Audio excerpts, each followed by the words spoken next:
Big good news, new year के अवसर पर 4 जनवरी को सुबह में 7:30 बजे होने जा रहा है धमाकेदार इंट्राडे ट्रेडिंग का सेशन। साथ में वो स्विंग में भी काम करने वाला है। तो जूम फॉर्म डिस्क्रिप्शन में है, आप जाइए, भरिए, ज्वाइन कीजिए। आपके ईमेल पर रजिस्ट्रेशन लिंक आ जाएगी और इस सेशन की वैल्यू है सिर्फ 59 रुपीज, 59 रुपया। तो कल न्यू ईयर आने वाला है, इसलिए एडवांस में हैप्पी न्यू ईयर आप सबको। धमाकेदार हो 2025। एज एन इन्वेस्टर सबसे पहला और सबसे इंपॉर्टेंट स्टेप है राइट स्टॉक को आइडेंटिफाई करना, और वो भी ऐसे स्टॉक को जो फ्यूचर में ग्रो करे, क्योंकि वही आपके पैसे को ग्रो करेगा। लेकिन सच कहूं तो यही स्टेप सबसे मुश्किल भरा होता है कि भैया ग्रोथ स्टॉक को ढूंढे कैसे। तो आज की वीडियो में हम इसी प्रॉब्लम का सॉल्यूशन लेकर आए हैं, एक वेरीफाइड बैक टेस्टेड स्ट्रेटजी के बारे में, इन्वेस्टमेंट की, जहां मैं आपको लाइव स्क्रीनर बनाना सिखाने वाला हूं और हर एक क्राइटेरिया को स्टेप बाय स्टेप एक्सप्लेन करने वाला हूं। इस स्क्रीनर की मदद से आप जब भी स्टॉक सर्च करेंगे वो भैया फ्री होगा और मस्त होगा, धमाकेदार होगा। और क्या बोलूं, तो अंत तक देखिएगा और एक भी पार्ट मिस मत करिएगा। तो नया साल शुरू हो चुका है और सब लोग अपने नए रिजोल्यूशन पर काम करने में लगे हैं। कई लोगों का रिजोल्यूशन है कि ट्रेडिंग शुरू करेंगे और ढेर सारा पैसा कमाएंगे। लेकिन सबसे बड़ा सवाल है कि शुरुआत कहां से करें, कौन सा ट्रेडिंग प्लेटफॉर्म चूज करें। तो चिंता मत करिए, आज मैं आपको एक ऐसे ट्रेडिंग प्लेटफॉर्म के बारे में बताऊंगा जो सबसे कम चार्जेस लेता है, और वो प्लेटफॉर्म है शून्य। ये सिर्फ 5 रुपए पर एग्जीक्यूटेड ऑर्डर चार्ज करता है, मतलब ज्यादा से ज्यादा प्रॉफिट आपके पॉकेट में। और यही नहीं, इसके अलावा इनके बाकी एडवांटेज भी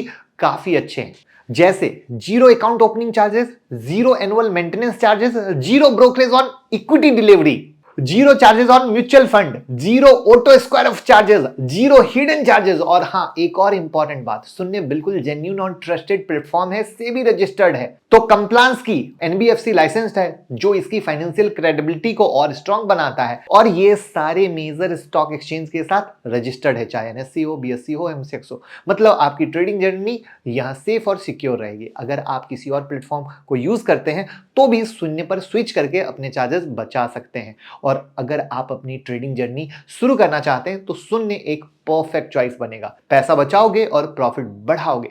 तो लिंक डिस्क्रिप्शन में है और कमेंट में पिन है, जल्दी से जाइए और शून्य बाय फिनवेशिया के साथ ट्रेडिंग की शुरुआत कीजिए, क्योंकि अगर आपने मिस कर दिया तो पोर्टफोलियो भी मिस होगा। लेकिन भैया वीडियो को देखेंगे कैसे, जब हम अपलोड करते हैं तो चैनल को सब्सक्राइब के साथ घंटी बजा लीजिएगा, तो आपको अपडेट आता रहेगा।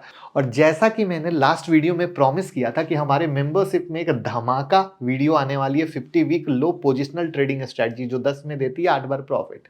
तो अगर आप मेंबरशिप से नहीं ज्वाइन किए हैं तो ज्वाइन बटन को दबाइए, 799 का प्लान है, ज्वाइन कर लीजिए। और एक से एक बेहतरीन चीजें आपको दिख ही रही है तो मिलती रहेगी, मौका ना जाए, रहेंगे दूसरों से आगे, ज्वाइन कीजिए। तो देखिए, स्क्रीनर पे आने से पहले इन्वेस्टिंग का थोड़ा सा मतलब समझ लेते हैं।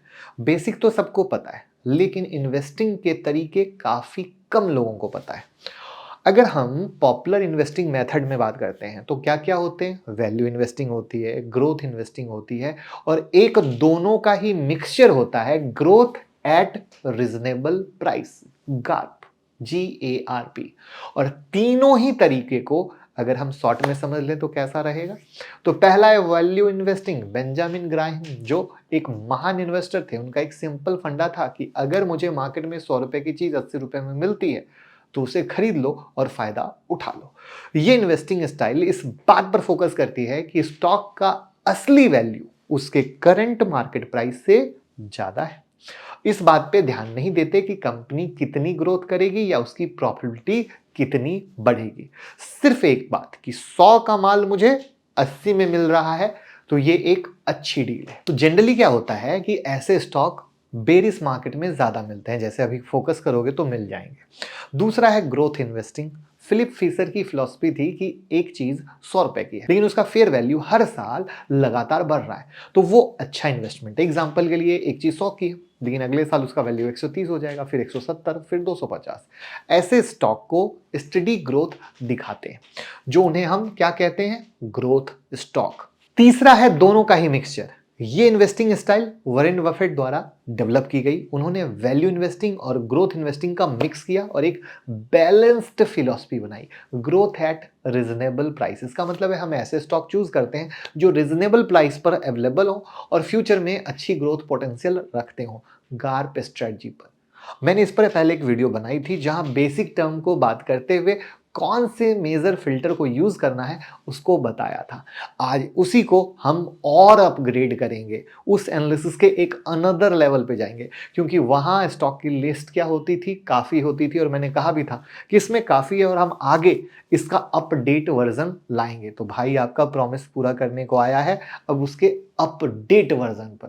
तो सीधा चलते हैं, स्क्रीनर बनाते हैं आपके सामने और आप भी पॉइंटर्स को नोट कर लीजिएगा। तो हम स्क्रीनर पे गए और स्क्रीन पे जाकर यहाँ पर हमने अपना फिल्टर डाला है। तो अब आप कहोगे यही फिल्टर क्यों लिया है, इसका क्या रीजन है, उसको समझने की कोशिश कीजिएगा जिससे आप अपना विजन भी डेवलप कर सके। मार्केट कैप 5,000 करोड़ का लिया गया है क्योंकि स्टॉक इससे बहुत ज्यादा रिस्की नहीं होते कि भैया 5,000 करोड़ से ऊपर का हो, यानी 5,000 करोड़ से नीचे वाले में रिस्की आ जाता है, राइट। सेल्स 1,000 करोड़ से ज्यादा लिया क्योंकि अगर 5,000 करोड़ का मार्केट कैप है तो सेल भी तो अच्छा होना चाहिए। पीजी रेशियो का रेंज वही लिया है जो मैं हमेशा आपको बताता हूं, 0 से और 1.5 के नीचे वाला, ठीक है। सेल ग्रोथ लास्ट के हर साल से 15% से ज्यादा होनी चाहिए। इससे ये क्लियर हो जाएगा कि कंपनी अच्छे लेवल पर ग्रोथ कर रही है। लेकिन केवल सेल्स ही एक पैरामीटर नहीं होना चाहिए, उससे पैसा कितना घर आ रहा है ये भी जरूरी है, तो उसको भी 15% से ज्यादा होना चाहिए। वो हमने यहां पर मेंशन करने की या समझने की कोशिश की है। ईपीएस ग्रोथ 3 ईयर का 15 से ज्यादा है। ईपीएस का लास्ट ईयर ग्रोथ स्क्रीनर पे नहीं होता है तो उसको मैंने कैलकुलेट करके लगाया। मतलब मान लेते हैं लास्ट ईयर का ईपीएस 1 था तो 1 का 15% 15 पैसा होगा, तो उस हिसाब से ईपीएस हुआ 1.15। तो इसीलिए मैंने यहां पर EPS divided by EPS last year is greater than 1.15 लिया है। और लास्ट है एक्सपेक्टेड क्वार्टरली रिजल्ट, जो लास्ट ईयर सेम क्वार्टर से ज्यादा हो। तो अब हमने क्या किया, एक्सपेक्टेड क्वार्टरली नेट प्रॉफिट क्या होगा कि ज्यादा होना चाहिए नेट प्रॉफिट 3 क्वार्टर बैक से। तो इस तरीके से इन सोच में मैंने चीजों को लिया। तो अब जब हम ये रन दिस क्वेरी करेंगे ना तो स्टॉक का नाम आएगा जिसको आपको बेसब्री से इंतजार है। और चलिए इसको प्ले करते हैं। तो आपके सामने टोटल 12 स्टॉक आए हैं, अलग अलग इंडस्ट्री के हैं, कोई बाय सेल रिकमेंडेशन नहीं है, बट आप समझने की कोशिश कीजिए कि कैसे चीजों को देखा जाता है, समझा जाता है। अब आप कोई भी स्टॉक लेते हैं, चाहे अपनी स्टडी से लें, कहीं से भी लें, एक चीज जरूर याद रखिए कि कोई भी स्टॉक खरीदेंगे सिर्फ ऊपर नहीं जाएगा। अब जैसे अभी मार्केट गिरा हुआ है तो अच्छे अच्छे धमाका शेयर क्या हो रहे हैं, गिरे पड़े। तो ये एक सबसे बड़ा सच है और इन्वेस्टर जब इस सच को एक्सेप्ट करता है कि हम कोई चीज खरीदते हैं और वो गिर भी सकता है और गिर के फिर बढ़ेगा बशर्ते कि उसके फंडामेंटल अच्छे हों, तो आपको कभी तकलीफ नहीं होगी और आप अपने एजुकेशन के साथ आगे बढ़ पाएंगे। और यही एजुकेशन देना मेरा काम है। बस वीडियो को शेयर करते रहिए। सुनने के साथ डीमेट अकाउंट ओपनिंग का लिंक डिस्क्रिप्शन और कमेंट में पिन है, तो जल्दी से ओपन कर लीजिए।